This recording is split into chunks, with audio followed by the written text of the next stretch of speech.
Hey everybody, how you doing? Tekking101 here, and say it with me now, ladies and gentlemen. This is gonna be a short video!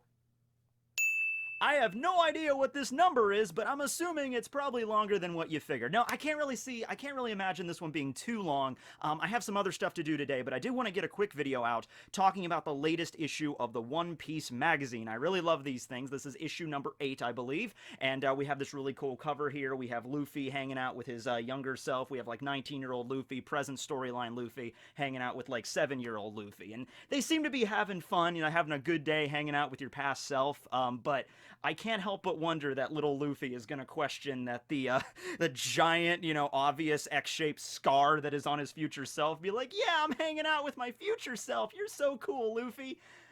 Where did you get that? That looked like it hurt. And be like, well, it's just from this magma guy that kills your brother. I mean, has a tea party with your brother. And it was a great time, and I was there. And when I was leaving the tea party, you see, I fell, and I happened to land on an X-shaped poker from the fireplace, and it burned a scar on my chest. It was fine. I didn't feel a thing. It's like, okay. So, yeah. But no, I love the One Piece magazines, and I love them, the most recent issues, because they've been giving us designs for devil fruits, like a real life devil fruit encyclopedia.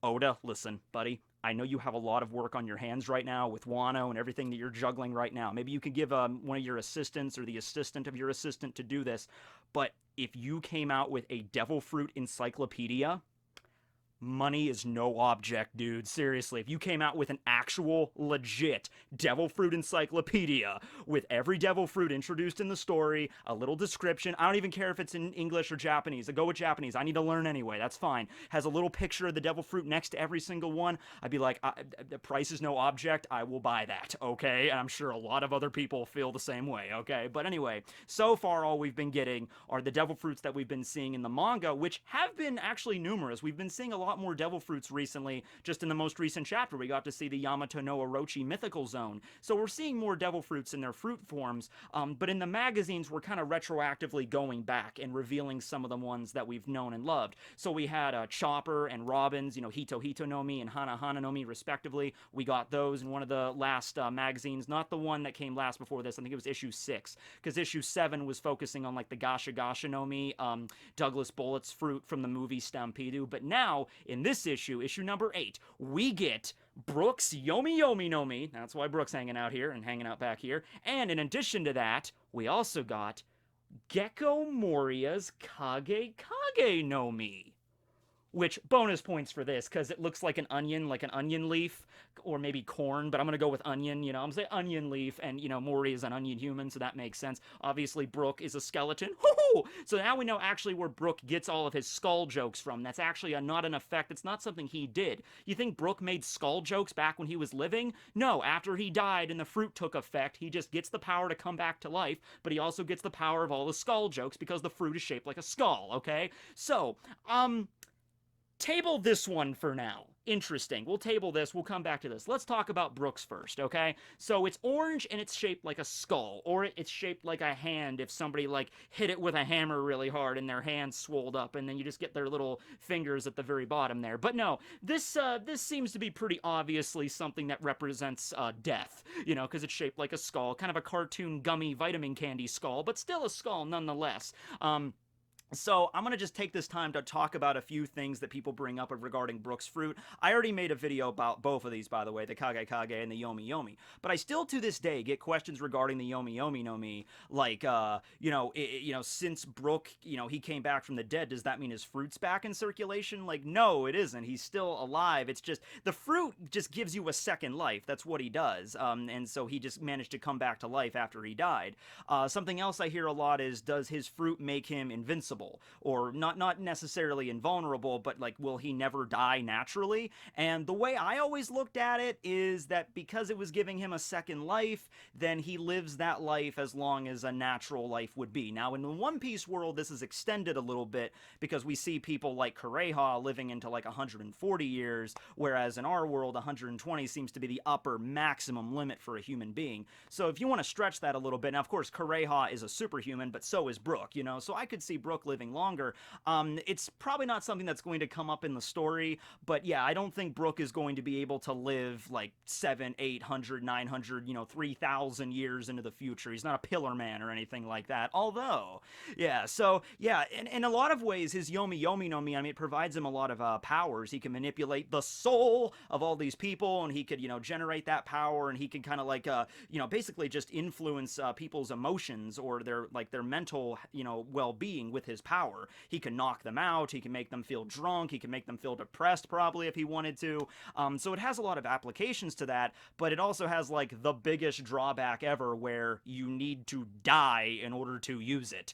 All right, so yeah, but the fruit itself, I mean, I don't think it makes you like live forever. It just gives you a second life, and in most cases, the person that eats the fruit would probably end up just reviving the way that they died. The problem with Brook is that he died in like the worst possible place, in the middle of the ocean, in the middle of this foggy sea of the Florian Triangle, and it turns out that when souls come back from the afterlife, they rely on physical sight in order to find the body. Which, that just seemed, I thought it was a little bit more mystical than that. I thought, like, your soul shall return to the mortal realm, and you and your body will be inextricably linked like a magnetic force, and you'll be drawn back to your body. No, it's literally like, you arrive at the pearly gates, they kick your ass out, you land back down in the mortal world, and you're just like, crap, where's my body? I can't see it, it's too foggy, I can't find it. So, but under normal circumstances, if you were to just happen to die, it's like, oh no, Harold died, and and it's like, oh, he ate the Yomi Yomi no Mi. Okay, so his soul comes back. Maybe less than an hour later, Harold's walking around and the town is scared to death of him because he's a zombie or something. That actually reminds me of an old Twilight Zone episode where that happens, The Last Rites of Jeffrey Myrtlebank, where it's about a kid that dies, and then like it's 3 days later at his funeral, and he just pops up out of the coffin like, hey guys, how you doing? I'm fine. He's a southern guy, but it's a good episode of The Twilight Zone if you want to check it out, and the whole townspeople are just weirded out by him, okay? Which I'm sure is another thing with the Yomi Yomi no Mi curse, okay? So that's cool, though. I like Brook's. Really cool design. Made a video about that. Now, it makes sense why we would get Brook's fruit, because in one of the last, magazine entries, we had Chopper's and we had Robin's. We, of course, already know what Luffy's looks like, so we didn't have to cover his. So Brook's was obviously the next step for the Straw Hats. So we had another slot to fill, and out of all of the devil fruits that Oda could have chose, he chooses Moria's out of all of them. Now, I could see a few reasons for this. Number one, maybe Oda just had a really cool idea for how the fruit would look, and to be fair, it does look like a pretty cool fruit. It looks like, I've even said I've even saw some people saying that these fruits should have been switched. The skull should have been for Kage Kage, and the black one should have been for the Yomi Yomi. I don't feel that. I feel like these ones work perfectly. Which, by the way, just going back to Brook's fruit really briefly, it's shaped like a skull. Does this look like something you would want to eat? Like, even knowing it's a devil fruit, like, if it's shaped like a skull, I don't know, even if you, like, knew what it was, and especially if you knew what it was, it'd be like, I'm just not gonna touch that. It's shaped like a skull. Typically, things that are shaped like skulls should not be things you should put in your body, typically. But no, so maybe that's one reason. Maybe Oda was like, oh, I have this really cool design for the Kage Kage no Mi. It's gonna be this pitch black fruit. It's gonna have, like, little corn, husks around it, or, like, onion leaves, and it's gonna be a cool design. Looks neat. Or, the other possibility I thought of is the reason he chose the Kage Kage is because it's going to be extraordinarily relevant to the story coming up. Maybe not in, like, the immediate chapters, but, in the next few months or something, we might see some action from it, so that's why Oda felt like it was necessary to show us what it actually looks like. Because we know where Moria's at right now. We know Moria is hanging out on the Beehive Island, or in the Viz translation, Full of Lead Island! Get it full of lead, because it's like pirates shooting pistols through a rock face. That's why it's shaped like a skull. But hey, it all comes back to skulls, right? But anyway, regardless of what you want to call the island, Moria landed there trying to find Absalom. Absalom was already dead. They took his power. They gave it to Shiryu. All right, now Moria's there. Now, the way Blackbeard was talking about it, he was proposing an alliance with Moria. He's like, hey, Moria, come and join my crew, and let's tear things up. I talked about this before, and I'll say it again, alright? Moria is walking a very thin line. I think he was an idiot for going there. I mean, granted, he wanted to save his crewmate, Absalom, one of his best friends in the world, so I'll give points to Moria there. But honestly, Moria should have never have went, because he has two options before him. At this point, he needs to be useful to Blackbeard, because if he's not useful in any capacity, they'll just kill him and take his fruit, and then give the fruit to somebody else that would, be way more loyal and way more useful to Blackbeard. Moria's track record isn't that great. He got destroyed by Kaido. He reformed this entire island. Then he got destroyed by Luffy, and then he got defeated by Jinbei at Marineford. Then he got the ass kicked out of him by freaking Doflamingo and the Pacifistas. He doesn't have that great of a track record, okay? And I'm pretty sure Blackbeard knows about all of that. So he's like, yeah, we could just kill you and take your fruit and then use it for our own devices, or you can listen to everything I say and obey me and use that Kage power how I say to use it. The problem with that, it's just like, why bother with the middleman, right? Like, this is Blackbeard's crew, one of the Yonko. He's got some of the strongest pirates ever in the world that were previously locked in level 6 Impel down. Why would Blackbeard need to have Moria as the middleman when he could just ching, take it, give it to somebody? Here, Avalo Pizarro, you have it. The only reason I could think why Blackbeard would keep him alive, for the foreseeable future, is he would have to instill the fear in him to let him know, to let Moria know that he can't run. If he runs, he's dead. If he fails, he's dead. Blackbeard gives him one chance, basically, and Moria spends the rest of his days basically just living in fear that if he screws up a single time, or if he tries to escape, or if he tries to attack Blackbeard or whatever, it's over. He's done. He's dead from 16 different directions, okay? And Blackbeard might get some sick thrill out of that, might be like, Zeha, look at Moria, sheepishly walking around. He used to be a warlord. He used to be one of the royal Shishibukai. Now he answers to me. He asks me if it's okay to go to the restroom every day because he's too afraid to do something out of my line. So that's one reason I could see it. But I could also see Blackbeard just taking him out and giving the fruit to someone else. I suppose another way you could look at it, though, is that fruit, the Kage no Mi, really powerful. I mean, really powerful. In the right hands, and if you find the right corpse to put a shadow in, find the right shadow, find the right corpse, you got some really strong zombies on your hands here. I made a whole video talking about how, since Blackbeard has the Kage powers at his fingertips now, he might go and try to dig up Whitebeard's body and, find a really strong shadow, throw it into Whitebeard's body. Now, yeah, the zombie body, as we discussed during Wano, Zoro was talking about how he fought Ryuma, it's not the same thing as fighting the actual person, Even with Brook's shadow, who's a pretty skilled swordsman, in Ryuma's body that was, modified by Hogback and everything, it was strong, sure, stronger than Brook, but it wasn't nearly as strong as Ryuma was during his life, when he had, blood coursing through his veins. And remember, using Brook's shadow, Ryuma had to fight using his, Brook's fencing style rather than his normal style, which was very, very different. So all of these things kind of lessened it a little bit. Obviously, Ryuma had a black sword in Shusui, so it stands to reason that Ryuma, while he was alive, could use Haki. He could use armament and probably observation Haki, probably even Conquerors, because Ryuma was awesome. He slayed a dragon, if you haven't heard.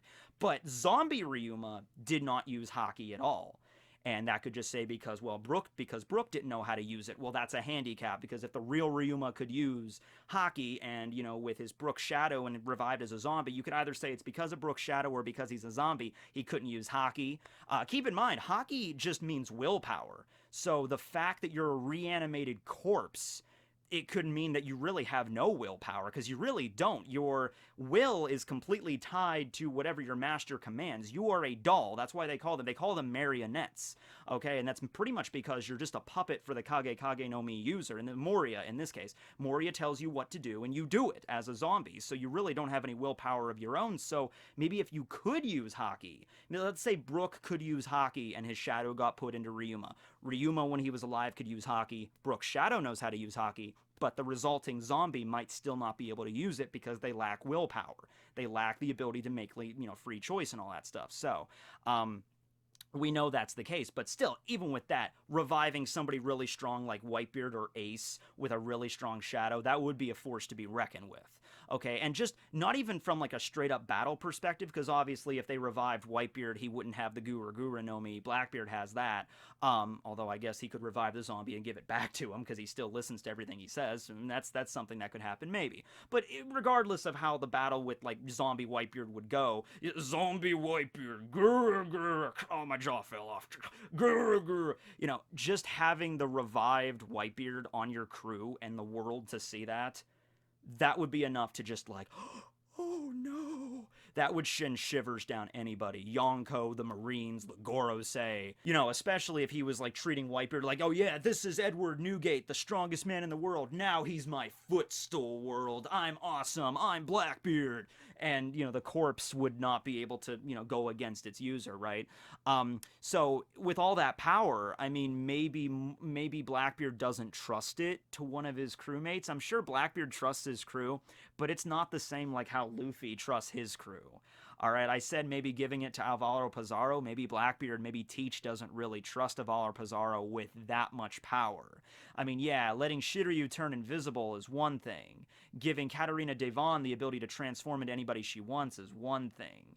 Giving someone the ability to revive the dead and create their own army, an army that they could raise to fight against Blackbeard, that seems like something you want to make sure you don't give to a really particularly strong individual, and if you don't trust them. Moria would be more of the sniveling kind of just like, all right, Blackbeard will do whatever you say because he knows he's way weaker than everybody there. Devon, Shiryu, Pizarro, San Juan could just step on him. So maybe that would be the smarter idea. Let Moria keep his fruit, and then, he'll listen to whatever Blackbeard says out of fear. Whereas the other members, they might try to like, hey, I could take this fruit, and I could create my own army, and I could go out on my own. I could be the next Yonko. So you got to be careful about that, right? But anyway, yeah, that's this video. Like I said, not particularly long, but I just wanted to take some time to showcase off these two interesting devil fruits and their new designs. I can't wait to see which ones we're going to get next. If Oda is just showing us the Kage now, maybe to start the Warlord series, like he showed us all the Straw Hat fruits, I guess the next best thing would be after that to start with the Warlord fruits. So I would love to see the Suna no Mi, crocodiles, maybe in the next one. Mihawk doesn't have one, but Hancock, hers, well, the Appi no Mi is the one shaped like a heart. So I wonder what Hancock's Mero no Mi would look like, if it's not shaped like a heart. Maybe it's shaped like multiple hearts, like a heart on top of a heart on top of a heart. Maybe that's what the Mero looks like. Who else? Well, Edward Weevil doesn't have one. Kuma's paw fruit, it's probably shaped like a paw, I would assume. We've already seen Doflamingos, the Ito. We've already seen that. We've already seen Blackbeard's Yami. But no, in the next magazine, I'm thinking like Kuma and Hancock's or Crocodile and Hancock's. I'd probably prefer Crocodile and Hancock's because I'd have a pretty good feeling of what Kuma's is going to look like. But yeah, those are the next ones. If we could do that and do the Warlords, and maybe after that we do the Admirals, I think we could keep this going for a while. And yeah, thanks for watching, everybody. And I want that Devil Fruit Encyclopedia. We need to get like a Kickstarter for that at some point. We're gonna make this work. 2020. We'll see what we could do. Have a great day, everybody. Tekking signing out.